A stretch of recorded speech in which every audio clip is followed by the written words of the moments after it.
Chris von Dohlen, welcome to the show. Brian, thanks for having me. This is really exciting. Yeah, we're going to be talking strategy today, but before we do that, give me a minute just to read this disclosure. eWealth Partners is an investment advisor registered with the state of Minnesota. The information in this podcast is educational and general in nature and does not take into consideration the listener's personal circumstances. Therefore, it is not intended to be a substitute for specific, individualized financial, legal, or tax advice. Determine what strategies or investments may be suitable for you and consult the appropriate qualified professionals prior to making a final decision. Maybe we do have the professional here to talk about strategy, and I'm really excited, Chris, to kind of start thinking through strategy. But let's actually even just start. Like, what can you define strategy? What? Yeah, Start there. yeah, absolutely. So strategy, simply put, is defined as an integrated set of choices to set your company up to win. Right. And so there's a couple of pieces that I maybe want to highlight there. So what does it mean to have an integrated set of choices? Think about it as all the pieces coming together to form a clear logic, right? So all the different pieces of the strategy form something that's easily followed. It's not disparate pieces of information. It's all put together in a way that's simply understood. And we'll kind of get into that as we go through the conversation.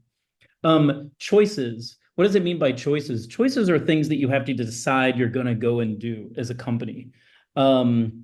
Sometimes that gets confused with things like you might hear a strategy being articulated as we need to make it easy for our customers.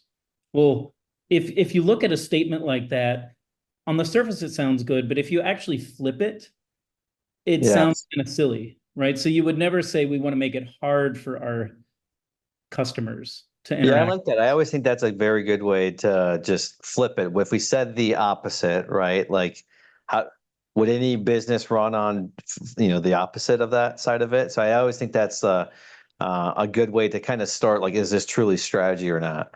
Right. And the question you're really asking, are we truly making a choice? Like, are we going after this customer segment or that customer segment? Are we going to play in this state as a geography, or are we going to play in a different part of the country? Or are we going to go through these marketing channels or these other channels that we might Hmm. think of, right? And so again, if you can take a statement and like make it easy for our customers to engage with us, and it sounds silly, it may be something that you need to do, but there's a great strategist, Roger Martin, talks about that as an operational imperative. It's something that you need to do. You need to make it easy for your customer to interact with you, but it's definitely not a strategy or a choice, if that Okay. makes sense.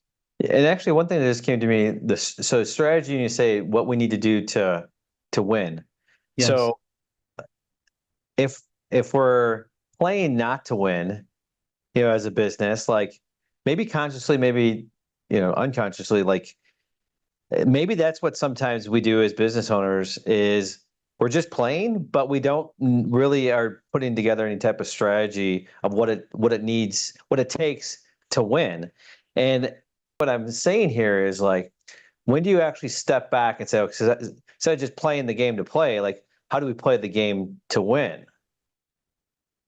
Right, that's 100%. And I think a lot of people will run their businesses like they're playing to play, just like you mentioned. Like they're doing all the things that they think they need to do, and it's delivering certain results, but you're just following along with competitors. You're just doing the similar things that they're doing. You're not actually doing things that are going to set you apart, that are going to differentiate you, that are going Hmm. to grab market share. And that's really what strategy is designed to do. It's to help you win against your competitors, right? It isn't just kind of a nice thing to do. It's actually something that you set your company up to win in a specific way. So I think one of the things that that I've noticed in my career is that for a lot of times, like thinking about strategy can even be challenging, especially for maybe smaller companies, right? So sometimes it can be hard to define. Like, I'm glad we started out with the definition because you have to start there of what strategy really is. Because sometimes that's even confusing. Strategy can sometimes be intimidating for companies. They feel like they have to put a huge amount of energy, huge amount of resources to even figure out what the strategy is. It's not necessarily true. Some companies don't even know where to start with the strategy, and we'll get into that later in this conversation. But the other thing is that execution is often prioritized, especially for small and growing businesses. Like strategy is seen as something as lofty or as too disconnected from the business.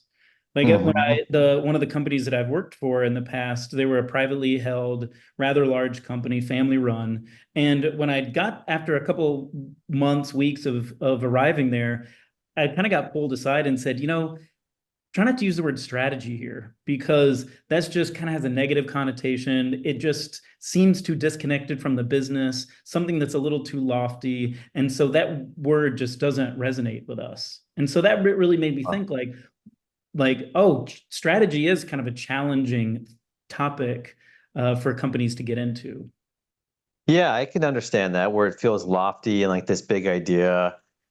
Um, how how do you then get the full, scope of all employees to get behind a strategy that feels like, hey, they're part of like how we're going to win? Yeah, so I think there's twofold parts of that question. One, I think, is there has to be a vision set forward. There has to be an identification of where we're going. And I think that's best done by a smaller group of people, probably the leadership team of a company. But having said that, you do have to get input from your employees. I think co-creation is a way to get buy-in and something that I fully believe in. Ah, So just because there's a leadership team and they're kind of setting the vision doesn't mean you don't get input from your employees along the way. I mean, at the end of the day, strategy should be something that at least part of the strategy should really come from the groundswell of the company. It should be about who we are, partly and that comes from the collection of all the people that are employed in the company. okay. So Yeah. then it feels lofty because we're taking even the input and insight from all levels of employees. So let's actually back up because I know we've talked about this before because there's five key questions, right, that need to be answered. Right. And so back to that point about strategy being confusing, strategy being like not knowing where to start, there are kind of five main questions that you need to ask just to simplify it. The first one is, who are we? Like, what do we Mhm. stand for? What are our values? What is our purpose in the world? Like, why do we even exist as a company? And it's that piece I think that's very effective to involve everybody in the company with inputs.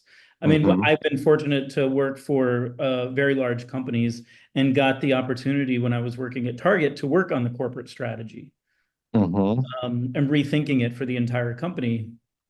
And what was interesting about that is that we interviewed hundreds of employees from people that had been there 3 months to people that had been there 30 years, people that worked in the stores, people that worked in headquarters. And what we did is we talked about values of like what Mhm. it meant to really work at Target. And it was through all those interviews that the themes came out for what our purpose was as a company. What should we stand for? What are our values? What is our mission? And even how we position ourselves against the competition all came from internal conversations. Define that because in the previous conversation, how what did Target come up with? What was the results? Yeah, Oh, so after talking to hundreds of employees, the value that came out ahead of everything else was joy. Right. hmm The thing that really stuck out was people who work at Target have this innate sense of joy. They're happy to be there. They're happy to interact with customers. They're happy to like get stuff from factories in China to customers' hands in the US. And so what ended up coming out was the statement, Target exists to help all families discover the joy of everyday life. hmm Right? So it was that piece of joy that was really important.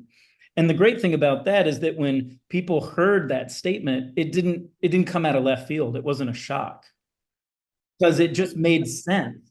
Yeah, oftentimes we try to get too cute with the purpose and mission. And I just like that simply said is it shouldn't come out of left field, right? It should be fairly obvious. And we just oftentimes I kind of overthink that. Mhm. So, okay. Yeah. And the purpose should really be what you do no matter the business climate, right? If sales are great, this is something Oh, you do. If sales aren't great, this is something that you do. It's why you exist.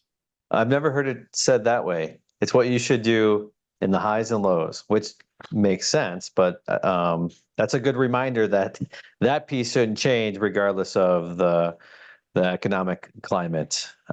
Okay. So number Yeah. one is who are we? The purpose, vision, mission. Yes. Okay. Yep.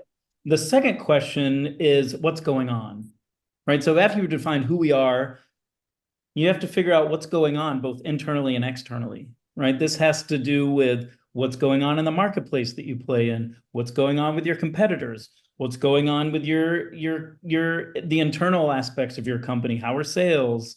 How's margin? All of those aspects of that investigation of what's going on is really the next piece. Because to know where you want to go, you have to know the playing field. You have to know what your competitors are doing. You have to know what you're doing well. You have to know where your opportunities are. And this is really that investigative kind of question where you find a lot of different answers to a lot of different things.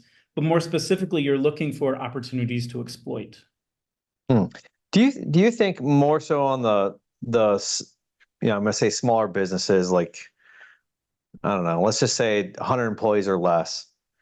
Is that something evaluating the competitive landscape that they can do just internally because they know that what they do so well, or is that oftentimes will they'll actually bring in a consultant to kind of give their analysis on the competitive landscape? Yeah, that's a great question. I think it's twofold. One, I think there's the internal perspective is very important because a lot of times the people know their business very well. But I Mm, think that can sometimes blind you, right? There's the benefit of having a neutral third party come in and highlight blind spots, highlight places sure. where the internal company hasn't looked or has been maybe there's assumptions around what's working and what isn't working, and it's about challenging some of those assumptions. And I think that's best done from a neutral third party perspective. Hmm. But I think Yeah, it's the combination of both, to be honest. sure. Yeah, okay. And then it might be kind of obvious at times when you're trying to find these opportunities to exploit. Like it just might be sometimes obvious, sometimes not so obvious. And that's kind of as I'm just thinking through it too, is like when to pivot your business and just understanding where those opportunities exist. And I guess even just the strategy piece is just to pause and say, hey, here's something that we didn't maybe recognize years ago or thought this would be the direction. But I think even just the pausing of thinking through the strategy might allow for you to better pivot when that makes sense or experiment if this should be a place that we should pivot, right? Yes. Yeah. Yeah. Yeah, Okay. but to back up a little bit, I think the interesting thing you mentioned pause, right? Companies need to take a pause to think about the strategy, and I think you're absolutely right because I think there's a difference between working in the business and working on the business. Yeah. And so I think working in the business can take up a lot of space and energy, just making sure that like the customer's needs are being met, money's coming in, you're paying your bills, you're paying your taxes, all of that stuff takes a huge amount of effort. And sometimes that crowds out the working on the business aspect. And so I think Mm. it's important for companies to pause a little bit and start to ask and answer some of these questions. Yeah. Yeah. I love that. Yeah. All right. So number two was what's going on. Let's go move on to the next one. What's the third one? Yeah. So number three is where to play. And this is kind of where we get into the nuts and bolts of the strategy. So this is where you're really making choices on what customer segment we're going after, what geography we're going to play in, what kind of service or offering are we gonna sell. You might really dig into like what you're doing currently, but also where you want to grow in the future. And these are all like where to play questions because this starts to define your playing field, like what your competitive set is, who your customers are, what geographies you're going to play in. Like for, many companies decide to just stay in the US, but maybe there's opportunities internationally, and it wouldn't be that big of a deal to actually think about how you could start to expand your services internationally, especially to a country that speaks English, like Ireland or England or Australia, for instance. Yeah, and I think if I would tell you what strategy is or what my take, I think that would be like the one I would hone in on and almost not know these other places, right? Like where to play, the customer segment, like who are we targeting? Like that that would have been just my strategy. Like that's the strategy right there is the target market. And it's good to have this conversation because it's obviously beyond that. So, okay. Well, the next one is a fun one to talk about because, we all like to win. So number 4 is what? How to win. How to win. Right. And I think the reason why I wanted to move on is because I think where to play and how to win are very much interlinked. Like all of the questions are interlinked, but where to play and how to win really come together. Because how to win is partly defined by where you choose to play. Okay. And so how to win really starts to get into the customer experience, your offering. And fundamentally, there's one big choice you need to make on the how to win. It's, do you differentiate it on experience or do you differentiate on cost? Mm-hmm. And so there's a couple of big choices to be made in this how to win place. Mm-hmm. And when you say customer experience, it's even leading up to them before they become a paying customer, right? Absolutely. When you think about the customer experience, you want to think about the entire journey that they go through, right? Sure. And so from the beginning, when they start meeting you, to being introduced to you, to all the way to using your products or services, to then exiting that experience and having that experience kind of extend on into the future, right? So you need to think about that whole journey. And I think there's two different ways to look at the journey. One, you could look at it from a current standpoint, what's working, what's not working. And then most importantly, what should it be in the future? So it's Mm-hmm. both evaluative, what's going on now, versus like specifically in how to win. It's like, what are you going to do in the future to make it better? Hmm. We spent too much time on how to convert that prospect to a paying client, but then how do we continue to get that repeat business, or if on the service side, like, continue to service them? Like, is that something forgotten in just your experience of like, or is that something that we'll just say the great businesses out there, they know how important it is to continue to serve that existing client, and give them a great experience. I don't know. Do you have any insight on that piece of it? Yeah. So what I think I hear you saying is the difference between going after new clients versus keeping the current clients happy. Well said. Yeah.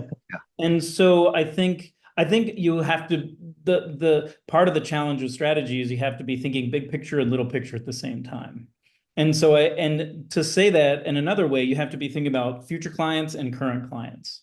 And I Okay. think thinking about the experience that they go through needs, like that has to be evaluated constantly, right? Sure. Because the world is dynamic and things are changing. Like for instance, when I used to work at Target, at the time I worked there, Amazon was disrupting the retail environment in a huge way. And so we constantly had to look at our experience based on what competitors were doing, based on what expectations were changing, based on different behaviors that customers were starting to be introduced. Sure. Like the whole delivery thing just really changed how people shopped. And so you had to constantly be evaluating what's going on with your client's experience. And then conversely, how are you going to win against what your competitors are doing? Okay. That makes sense. So I think it's both. You have to really look at how do we entice future clients? How do we get them excited about engaging with us? Also, how do you make your current clients happy? Often, how to win, just to add one more point here, this is where the capabilities you need to build come into place, right? So how to win might be partnerships. It might be certain capabilities that you need to build in the future. So I really think of like something to really dig into on how to win is now, next, future. So what's the current Um, experience now? How are we winning now? How do we need to win in the future? okay. And so Okay. there's a planning aspect that goes along with this, and like a looking, 1 year out, 3 years out, 5 years out, to really think about how are you going to continue to evolve your offering to be relevant.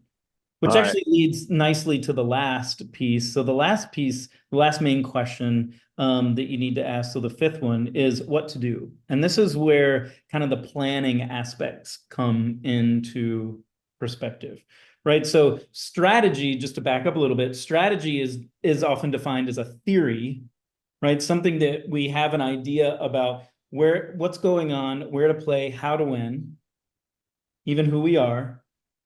And then the last piece is you got to start activating on it. You have to start putting plans in place to go do things against the ideas that you have. And so this starts to be where you maybe start running experiments Yeah. to see if, like, hey, did we choose the right market? Are our choices around where to play and how to win actually delivering the results we intended? Because if they're not, then you have to pivot. Mm-hmm.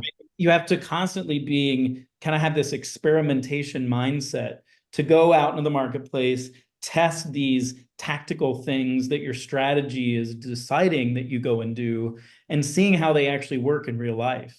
Because what I think we all know this inherently, humans are bad at predicting the future. And Mm. the best way to test some of these theories around what will work, how to win, where to play, is really about putting things out in the market and seeing how they actually perform. And it's Mm-hmm. looking at the actual data of your experiments, and what they're telling you is how you start to pivot and refine the strategy. I think a lot of people assume that strategy is just a one and done thing, but it's something that goes a long way to just revising and reviewing every 6 months, every quarter, every year, depending on the how much maybe disruption is in your business.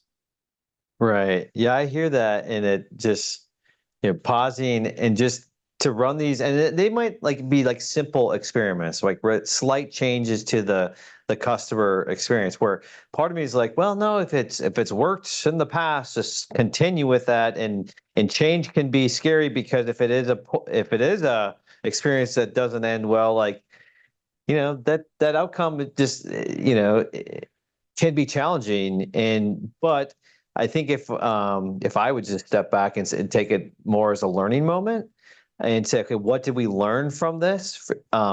Yes, you're going to have some like that was a failed experiment, but you're probably going to have better pivots of how you're enhancing your offering, right? And so I like that. I think that's something that um, myself and probably other business owners are probably not challenged enough to run these experiments. Mm-hmm. Yeah, because I think it can it can be challenging to find the time to think about these things. It can be challenging to even, set time aside to run these experiments. It feels like it's taking away from the current activities of your business. But if you have that learning mindset, I really love that you said, like, what can I learn from it? Right? It was Thomas Edison that said, I didn't fail 10,000 times, and when developing the light bulb, I learned 10,000 ways that didn't work. Yeah. It's like having that perspective on, well, it wasn't a failure, it was a learning, and how you can, take those experiments and learn from them and make your offering better. It's that continuous growth mindset that I think is critical. Yeah.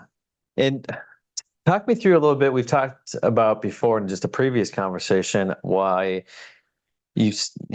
planning is not strategy. Like sometimes I feel like when we get our leadership together and we have these planning meetings, we would say that's strategy. But like, I don't know, talk me through why isn't that strategy? How do they differ? Yeah, great question. And I'm glad we actually got there. So planning is really about different groups. If you think about a company, they've got marketing, they've got, if it's a manufacturing company, they got people designing products, they got people making products, they've got logistics to get the supplies in and out, and the finished products going to the customer. There's all these different groups. Planning is more about what do those individual groups need to do to like deliver on their goals for the year, right? So it tends Sure. to be a little shorter term, and it tends to be a disparate list of things. So just because marketing's doing something doesn't mean that merchandising is doing the exact same thing. So it could be Ah, somewhat of a random list. In okay. strategy, it gets back to that point I made earlier about integrated Yeah.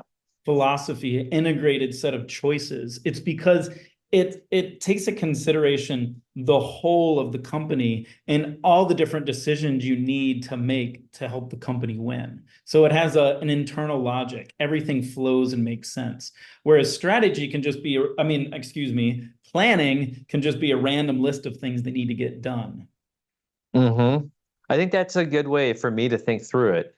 Is the difference is this integrated as a whole with other departments and the whole part of it? Okay, then it's part of our overall strategy. Planning is necessary, but it's not strategy if it's disconnected. So I think that kind of hits for me of how to better understand when I go into our planning meetings.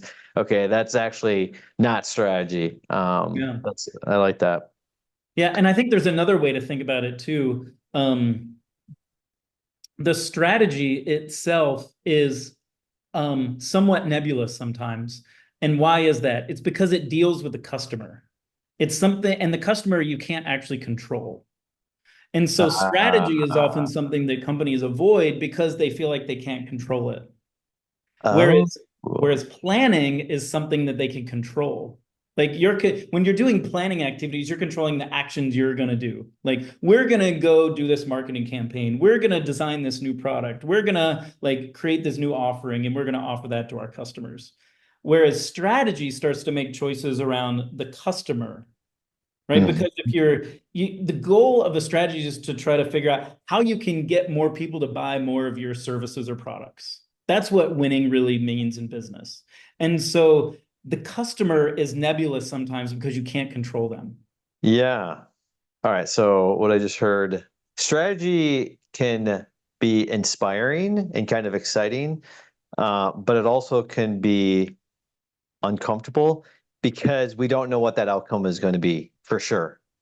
Where I feel like going back to the planning piece of it, like, okay, that we feel like we have more control on that piece. So that I think that I don't know is the strategy is almost equally as inspiring and exciting to almost uncomfortable because we don't for sure know what that outcome is going to be.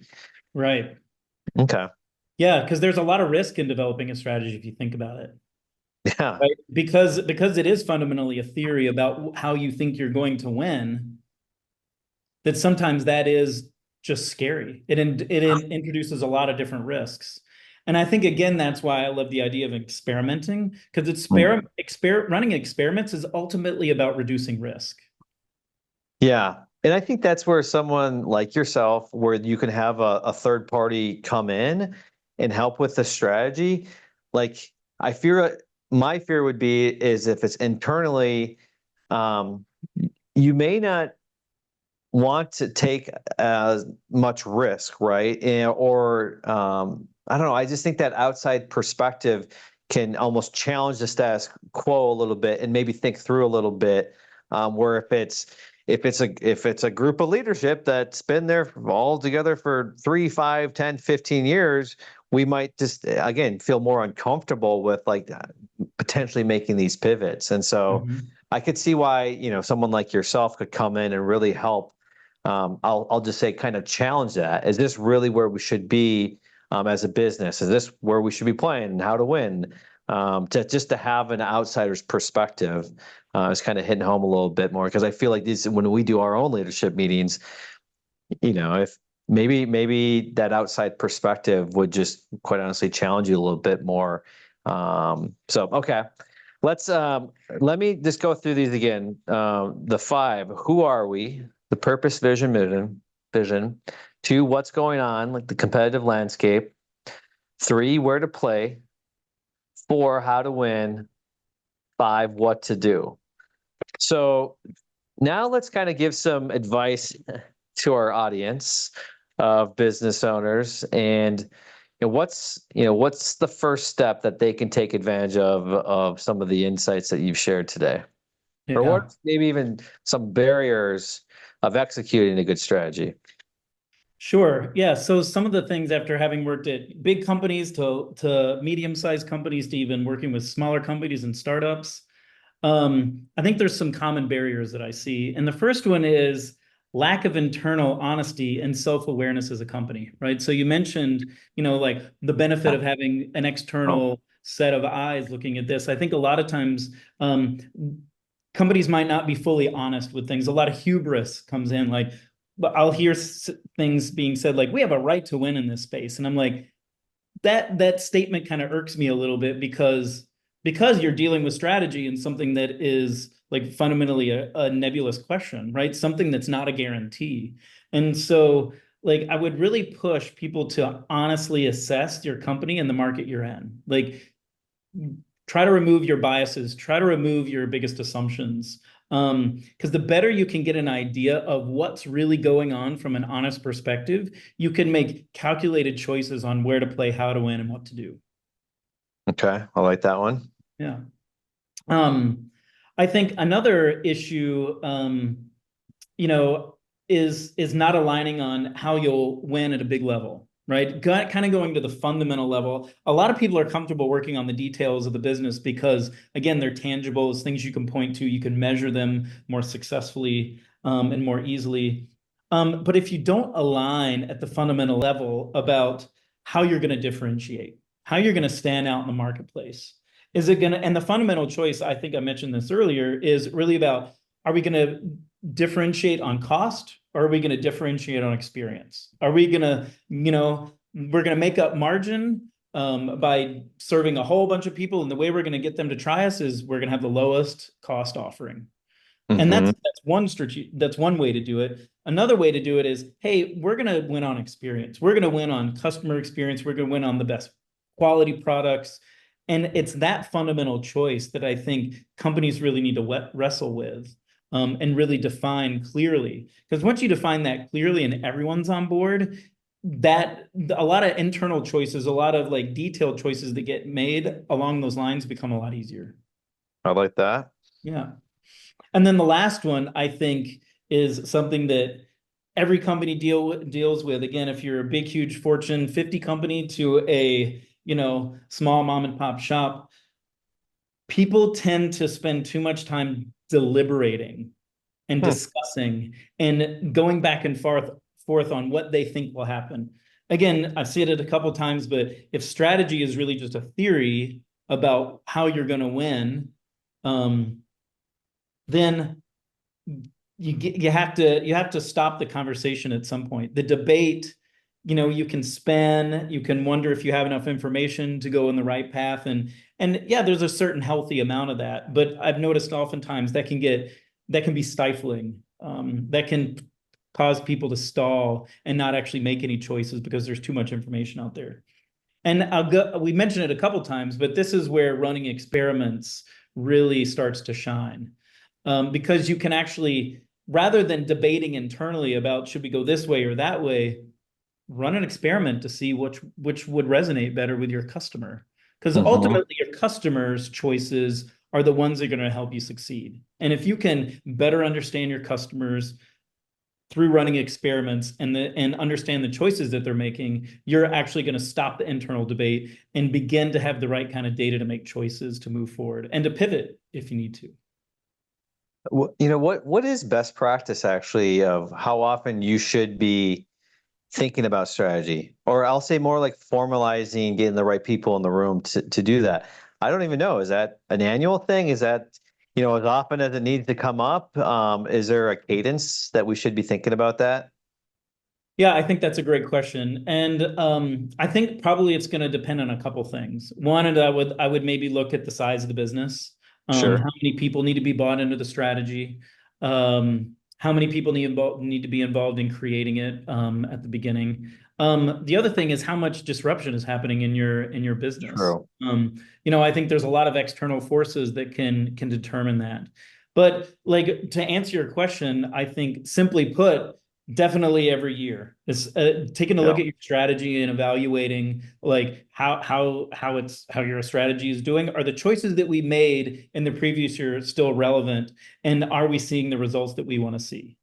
So I Right. think at least every year you should be evaluating that strategy and making pivots. Now, if there's a financial crisis, if there's an election, if there's a big change in technology, like everyone's talking about artificial intelligence now, when Sure. these things pop up, you may need to revisit your strategy and the strategic choices that you've made to evaluate, are we still headed in the right direction? Is there something that's dramatically made the market shift that we need to reassess? Yeah, I like that. I think for me, I hear like, okay, at least once a year, but also be very open and willing to run experiments throughout the year, and to make pivots when needed that may be part of the original strategy or may just be kind of like this side experiment piece of it. And another thing that came to mind too is like have some type of system or cadence of meetings where you're starting to capture those ideas related to strategy, related to the 5 questions that we need to ask. Like I think that piece of it too is just capturing that because I just feel like sometimes when we just come together in our yearly meeting, like we might just forget those moments throughout the year that really could be not as obvious. I'm thinking more of kind of the client experience side that we need to capture. So I think just is what I'm saying is like, just have some type of system or some type of way that we are making sure that we're capturing it. And then at some point have a deeper conversation of, okay, what's the strategy behind this? So, I would like to leave the audience with just one small quote. okay. So this again comes from Roger Martin, who is kind of one of the godfathers of strategy out there, along with Clayton Christensen. He says, true strategy is about placing bets and making hard choices. The objective is not to eliminate risk, but to increase the odds of success. Say that one more time. True strategy is about placing bets and making hard choices along those 5 questions that we talked about. The Hmm. objective is not to eliminate risk, but to increase the odds of success. That is great to close on, and is something we all should ponder and think through. And again, I kind of get this feeling of like it's going to feel uncomfortable, but that's the way it should be, and it should set us up to hopefully to win more. So, Chris von Dohlen, thanks for being a guest on today's show. Thank you, Brian. It was a pleasure and happy to be here.